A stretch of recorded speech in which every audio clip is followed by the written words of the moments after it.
Welcome to Football Today team profiles and previews. Today we are looking at your Pittsburgh Steelers. Came in our power rankings at 22nd after a 10-7 season. Offensively, a struggle last year. 28th in points per game, 23rd in EPA per play. But defensively, they were good. Once again, 6th in scoring, 7th in EPA per play. This is Mike Tomlin's 17th season. Now with Bill Belichick gone, he is the longest tenured NFL head coach. Arthur Smith comes in after being fired by the Falcons as their head coach to be OC, and then Terrell Austin is still their defensive coordinator, who was their DB coach for a long time. Mike Tomlin kept his streak of non-losing seasons alive off of a 3-game Mason Rudolph win streak. They got rid of Pickett, Rudolph, brought in Russell Wilson and Justin Fields. There's not a lot of hope for this Steelers team, but there's confidence that they're going to be better than what they were last year, which was a 10-7 team, which I think they might be a better team overall, but I don't know if I'm going to continue to pick this winning streak to stay alive. No, because the process is bad. it's just bad, and this is a funny Steelers team, man. Because in the first 3 quarters of games last year, the Steelers trailed by 49 points, and they just scored 209 points. That was 12.3 points per game, 27th in the league. In the fourth quarter, they averaged 4.6 points per game. That was number 25. Yet they somehow outscored their opponents by 29 points, the 5th best in the league. Can you imagine that? Outscoring your opponents, 5th best in the league, in the fourth quarter, while just having the 25th best scoring offense in the fourth quarter. It's because they won they won the turnover battle in the fourth quarter. They won with their defense. Yeah, the defense is really good. They won with their offense. When they won with their offense not being an advantage, but just not being bad enough to lose the game.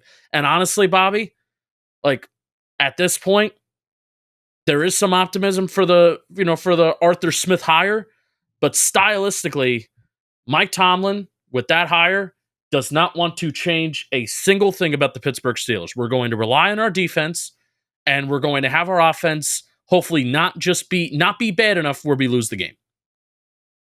The offensively, you can kind of talk yourself into them. But when you talk about the streak of not losing games, I'm starting to buy into the more I just don't. I love the streak. I hope it stays alive forever. By the way, right? That's one of the things I'm rooting for the last few games of the years for the Steelers. I almost feel like that's more important than actually building can the Pittsburgh Steelers win a Super Bowl, or can the Pittsburgh Steelers just not finish below 500? What's more important? Yeah, but at the same time, I'm not going to.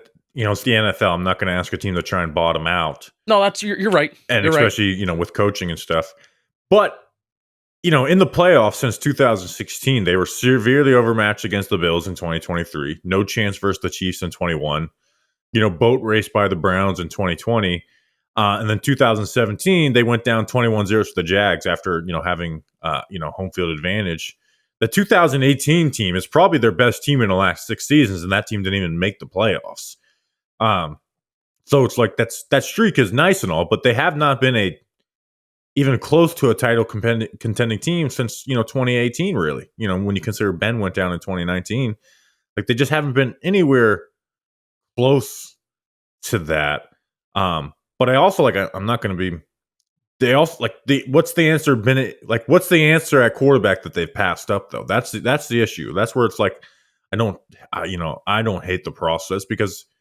They drafted Kenny Pickett. I wouldn't have done that, but they did draft Kenny Pickett. What other option did they have to get a quarterback? No, I agree with you, but if anything, when I say process, I'm talking about Mike Tomlin's process. I'm not even saying, managerial and front office, because I think they build a good team. They especially know how to build a good team on the defensive side of the ball. I loved their draft this year. They have a young up-and-coming offensive line that it may take time for them to gel. So I'm not criticizing the process when it comes to player decisions. I'm criticizing the process of how are we going to elevate those players, especially on the offensive side of the ball, because they're not. And even the decision to stick with Matt Canada for as long as they did was nauseating. It was nauseating. I mean, you want to talk about a play caller that was not only not creative and it wasn't good, but I think the biggest sin you can have in the NFL as a play caller is being predictable. If Kenny Pickett was under center on an early down, they were running 85% of the time. If Kenny Pickett was in shotgun on first and second down, they were passing 92% of the time. Bobby, I will never claim, and I know you will never claim either, that we could be NFL play callers. But oh my God, I can easily try and, at least as a play caller, be a little bit more diverse in what I'm doing so a defense can't pick up what I'm doing so there isn't an easy tell. It was an easy tell. And Mike Tomlin chose to stick with that for way longer than he should have, including last year. Absolutely. But I will say they did end up firing Matt Canada in season last year, and they overhauled the QB room.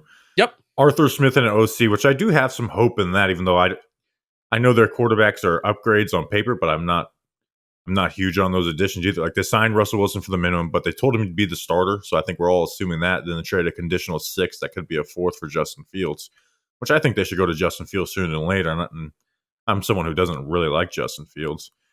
They've got potential for like a really good running game with Jalen Warren and Najee Harris behind their new look O-line. You know, the QB play should be improved, but it's also like that offense is just not going to be capable of setting the world on fire passing wise. Like, especially when you think that you lost Deontay Johnson. Like, this passing, it's going to be run the ball play action, right? Like, they're going to want to use a lot of play action, especially with their roster dynamics, right? Like, with Arthur Smith, Desmond Ridder was 3rd in play action rate in 2023. Mariota was 1st in 2022 with a 44% rate, which is crazy. Matt Ryan, 12th. You know, vet quarterbacks don't like to do a lot of play action, but that's still high. And then Ryan Tannehill was 1st in 2020. So he uses it essentially 1/3 of the time. But again, 44% of the time with Mariota. I think we're going to be closer to that number than the 33% number. And I think you're going to see a lot of under center play action with Pickens as the post and Roman Wilson, you know, the draft pick out of Michigan, running crossers, right? We know Smith likes 12 personnel, and you really should lean into that with Freiermuth and Darnell Washington. Like, there's things that this team could do offensively, but I also just don't like the quarterback play. Right, but I mean, that's where they're going to win. I mean, you mentioned it with 12 personnel. Darnell Washington and Pat Freiermuth, I think, have the potential to be one of the best 1-2 punches at tight end in the NFL, especially as blockers. Especially as blockers. I don't know if I actually tuned in on Darnell Washington as a blocker. I can't sit here and tell you that I've watched Pat Freiermuth as a blocker, but Darnell Washington has some juice, man, and he has the size to really do it well. And I don't think either of them are slouches at receiver. I mean, that was the whole thing with Georgia, is that this Darnell Washington was a freak, right?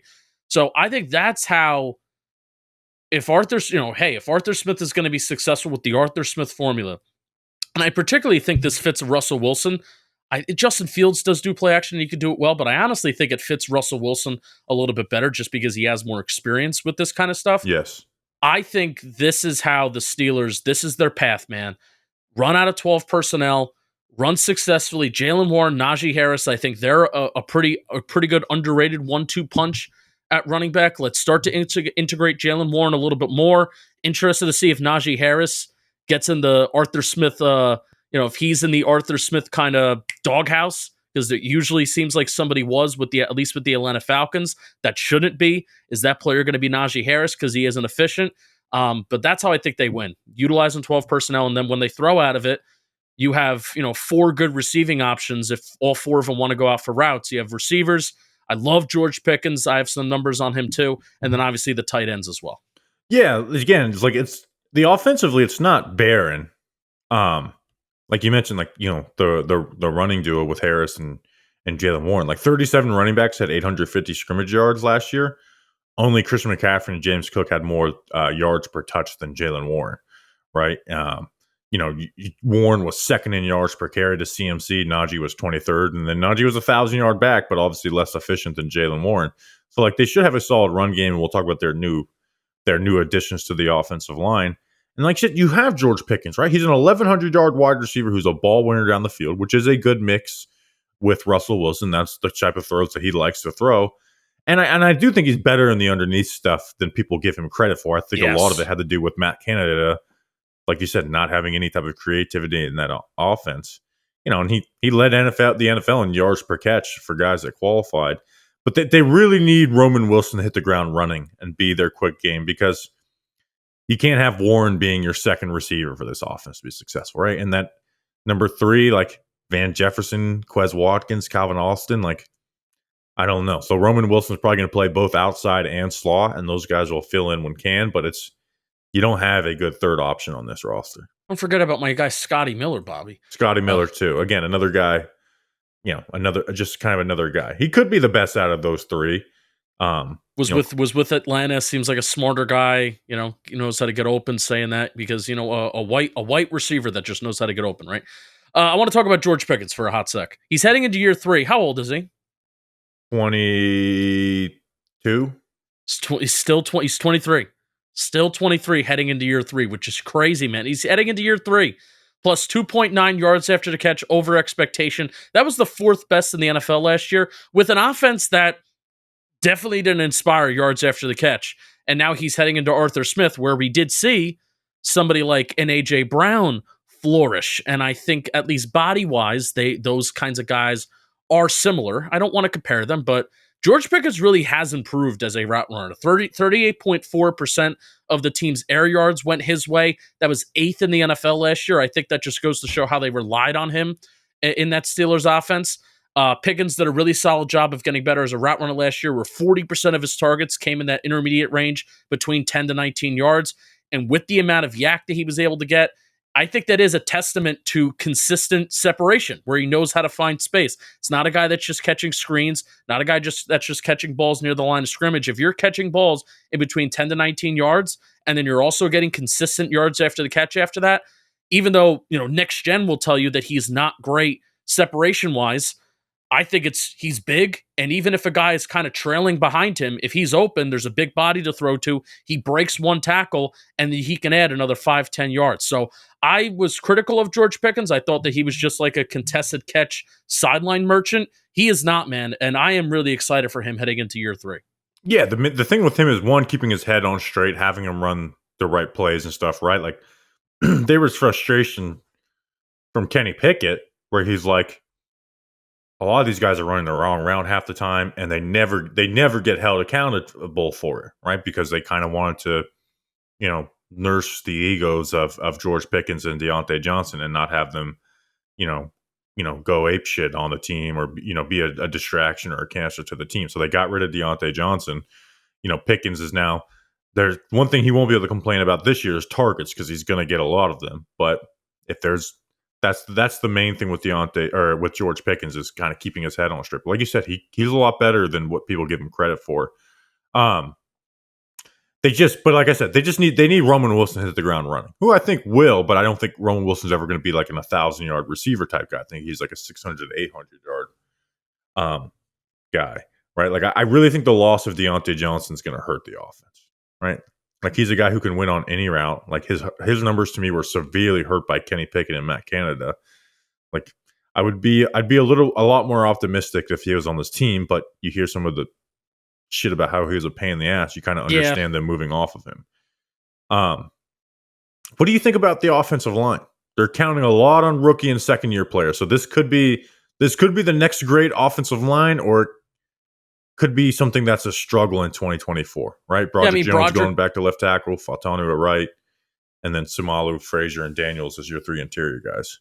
Broderick Jones is my X factor, and I don't know if how much you watched, or if you rewatched or anything like that. I made it a point to rewatch what people kind of clipped up on Twitter, Steelers fans, and then I also tried watching a portion of a game as well. He really relies on that snatch, and then just fall on top of a guy, right? Yeah, he really relies on trap. Snatch and trap.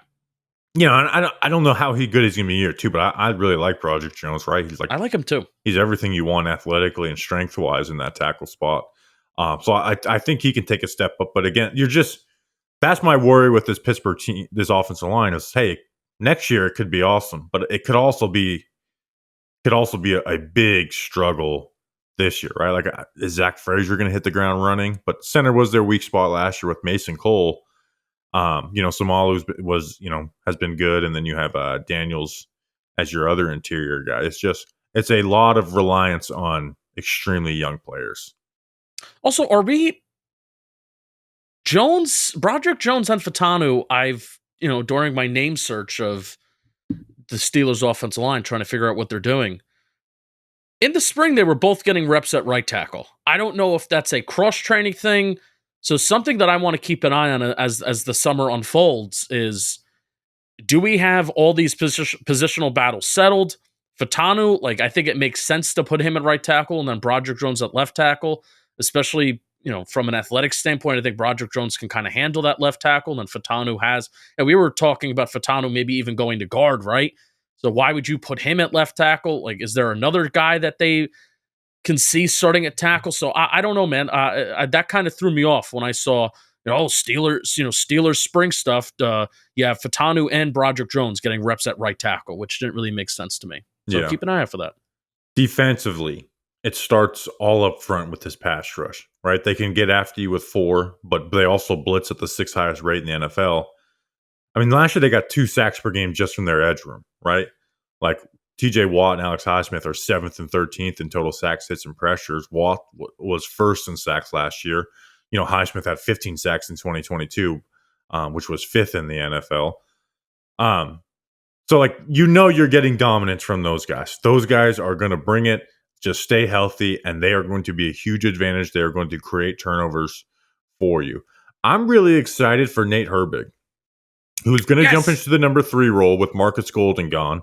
Nick Herbig. Who Golden, with Golden did well for them, right? Herbig's efficiency numbers are amazing.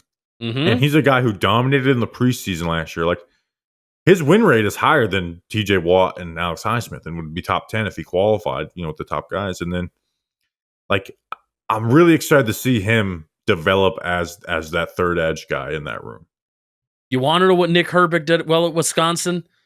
He did well at getting to the freaking quarterback, and he did it in a multitude of ways. He didn't just have speed. I don't even think he has the best speed in the world, but I think he just has moves. He has a couple moves in his bag, and that's something that I look for in these pass rushers that are coming out of the draft, because a lot of these guys are just one-trick ponies. They only have one go-to move, or they just rely on speed, and that was not Nick Herbig's game. And he's also super, super young. I'm so glad that you brought him up, because I was going to bring him up. I also want to talk about his Wisconsin teammate, nose tackle Keanu Benton, which I want to make an amendment, by the way. I said that Broderick Jones was my X factor. He's my offensive X factor. Keanu Benton is my real X factor. So I'm making an amendment. Let the record show. Yeah, nose tackle Keanu Benton. I think this is a super ultra important year for him, where a little inconsistent last year, but he flashed. There were some flash plays where he just showed strength. He showed that he had some moves, and I think he can become one of the league's best pass rushing nose tackles this year. So I think this could be a very huge year 2 for him, especially as Cam Hayward. I know he's an end, but especially as Cam Hayward kind of takes some steps back, I think those young guys can kind of step in and take the spotlight a little bit. Yeah, like you mentioned, Benton showed pass rush production, but he just needs to be a better run. I mean, kind of looked like he did at Wisconsin, right? Where it's you have these flashes of great pass rushing. It's not so great when it's not a quick initial win, and then the run defending needs work. But he has the strength and frame to do that. It's just about doing it more on a down and down basis. And then Cam Hayward, he had back-to-back 10 seasons, but had some different production last season, as well as missing 7 games at 35 years old. But, I mean, he was 3rd in run stop rate for defensive tackles. So I don't think he's slowed down. I think he just missed 7 games last year, and sometimes sacks can be a little fickle. So you have 5 guys up front that you really, you have 3 guys who are just certified studs in Watt, Highsmith, and Hayward, and then you have those young guys in Herbig and Benton that you're hoping to take those next steps. You've got a lot to look forward to up front.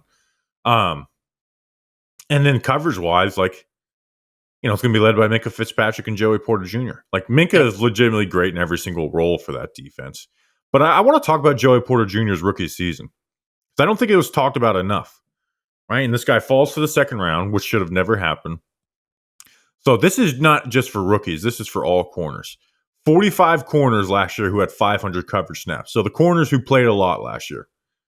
He was 3rd in yards allowed, 4th in forced and completion rate, 6th in passer rating, third in snaps per reception, first in completion rate, and then first in receptions allowed. Like, I know there's some times where he can get call, has some holding and stuff, but like he had a phenomenal rookie season, right? Led rookies in forcing completion rate, and again was sixth in the NFL. Like, he had a awesome rookie season, and he covered wide receiver once too, right? It wasn't, he wasn't being hidden on and like with double coverage and stuff on wide receiver twos. No, they put him on wide receiver ones, and he did his damn job. Like, I'm really excited for year 2 of Joey Porter Jr. Like, the NFL overthought that one. Yeah, they really did. And the Steelers didn't, so that's a great job. And they even got Dante Jackson in the Deontay Johnson trade, which I love that, by the way. I just love getting a corner that's been there, which is done needed that too in the NFL. Yeah, like instead of this is kind of my own opinion. Instead of just drafting a corner that it could be such a crapshoot, and we're going to trade away Deontay Johnson for a pick to be named later, a player to be named later, because in a pick, well, why not just also get another player who we know has been there, done that, and could just come in right away and contribute. So I love that. Minkah Fitzpatrick. Last year was the first year as a Steeler where he hasn't had 2 interceptions. He struggled with injuries. Only the second year where he wasn't an all-pro player as a Steeler, and it's his age 28 season. And he Deshaun does Elliott, everything. He's literally so he's great in every single thing they ask him to do. Like, he could just play corner in the NFL.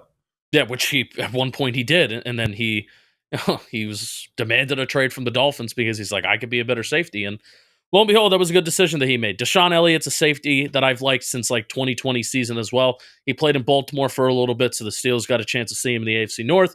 Also played with the Dolphins, and now he is a Pittsburgh Steeler. This is, from top to bottom, maybe. Oh, we didn't even talk about their linebackers. I want to talk about them last. Honestly, I think their linebackers are the biggest question that I have on this defense, especially Patrick Queen without Roquan Smith playing next to him. But still, they're paying Patrick Queen almost $20 million a year. Yeah. Now, nickel corner, they have an open competition between Josiah Scott and Beanie Bishop, which is not a great spot. But let's talk about linebacker. Before we even talk about roles, what do you think about Patrick Queen on this defense? Because I'm actually really worried about him without playing next to Roquan Smith, because he was 2 completely different players with and without Roquan. Yeah. But he's also playing behind a really good defensive line. My take would be I would keep Orlando Roberts in that Mike spot and allow Patrick Queen to kind of stay in the same role. It's not going to be not playing next to Roquan, but I wouldn't want him being the guy directing my defense. I kind of want him just playing fast and free. Yeah, no, I agree with you, where I think Patrick Queen needs to just be a go player. I think if you start slowing him down, processing, asking him to do more, and maybe the front is good enough that it helps him in that regard. But Patrick Queen, if there was one thing that he was always good at doing, even going back to his days in Baltimore pre-Roquan Smith, he was always just a good blitzer.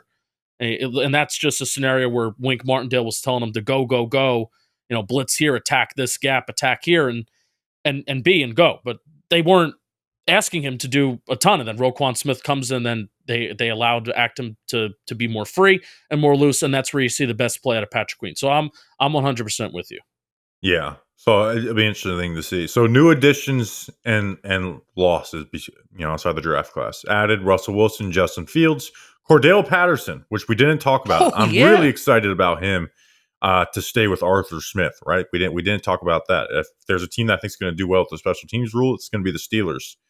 Too. Van Jefferson, Quez Watkins, and Scotty Miller, Patrick Queen, Dante Jackson, Josiah Scott, and then Cam Sutton, who's suspended for 8 games, to Deshaun Elliott. They lost Pickett, Rudolph, Deontay Johnson, Chuka Okorafor, Mason Cole, Quan Alexander, Marcus Golden, Patrick Peterson, and Levi Wallace. So 2 starting corners there, and Keanu Neal. I think overall they got better in the trade, free agency additions and losses. But it's debatable. I think losing Deontay Johnson hurts a lot, but I think the QB upgrade helps. And Patrick Peterson and Levi Wallace were good starters for them, but weren't amazing either. No, but where I think it, from the free agency standpoint, you could say, it hurts a little bit, but I think if you look at the draft class, And I think even just the type of guy that you're getting in Roman Wilson too, because I do think that plays a huge factor in the Deontay Johnson. Like he is one of the league's best route runners. He can get open. Yeah, Matt Canada sucked and it was frustrating. But I'll tell you what, I don't know if Deontay Johnson's looking for targets. I don't know if he was going to get that in an Arthur Smith offense where they're going to run the ball at a higher rate than expected. More at a top 5 rate in the NFL. Like the Steelers are going to run the football, and somebody is not going to get targets.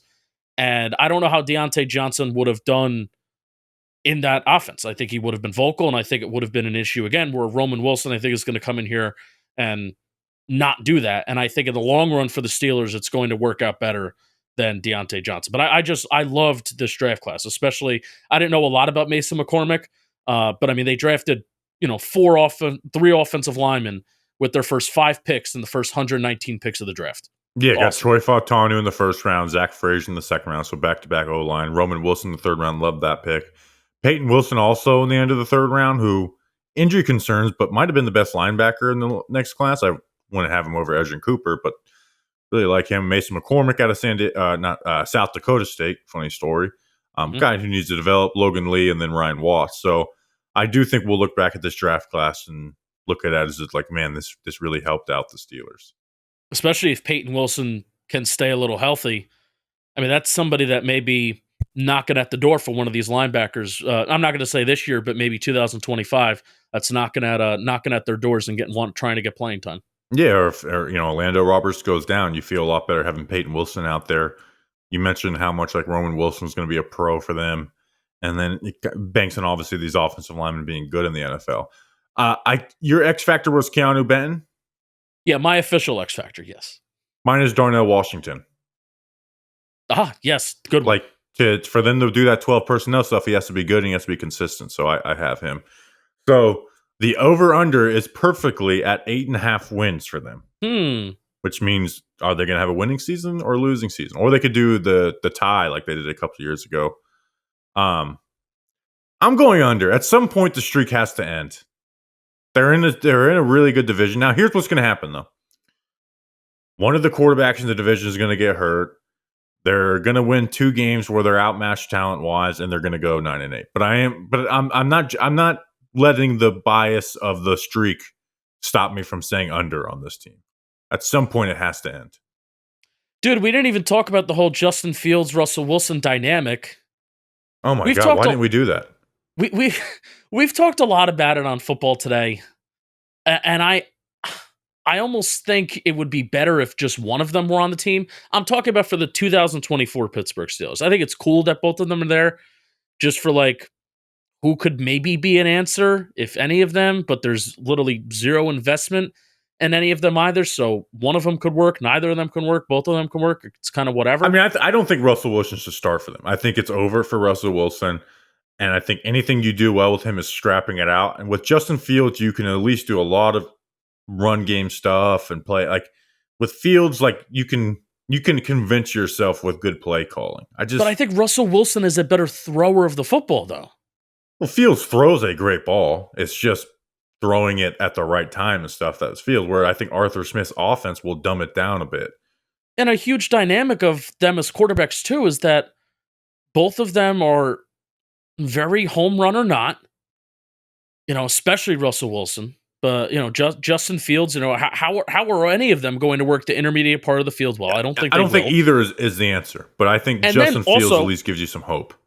They're going to take sacks. They're going to take sacks at a large, enormous rate. Both of them. Yeah, they're basically the 2 worst in the NFL at taking sacks. So, and you have a young offensive line, so I am also going to go under. I think there could be some fun moments. I think there are going to be some grinded out games, but I don't know, man. I think it's eventually got to come to an end. We spent so much time talking about like what the offense will do, and we didn't really spend much time talking about how the quarterbacks probably aren't going to operate very well. Right. Which that's what I think it comes down to. Even though, like, just hey, you could make the argument. Chris Rose has made the argument, and the whole prefacing about the Pittsburgh Steelers but don't you think Justin Fields and Russell Wilson are leaps and bounds upgrades over Kenny Pickett? I don't think that's the full. I think they're upgrades. I don't think it's as big as an upgrade as Pittsburgh wants to believe. They do have an opportunity though through the first 10 weeks of the season, Bobby. Falcons, maybe. Broncos, winnable game. Chargers, winnable game. It's going to be a grinded out game between those two teams. Colts, maybe. Cowboys, no. Raiders, yeah. Jets, no. Giants, they should win. And then Commanders, week 10. They have an opportunity through the first 10 weeks of the season to put themselves on a spot. But then the back end of the season is we're playing the Browns twice, we're playing the Bengals twice, and we're playing the Chiefs in there too. It's not very fun. So, but the first 10 weeks of the season, we can learn a lot about the Pittsburgh Steelers. All right. That is the Pittsburgh Steelers, and this is Football Today.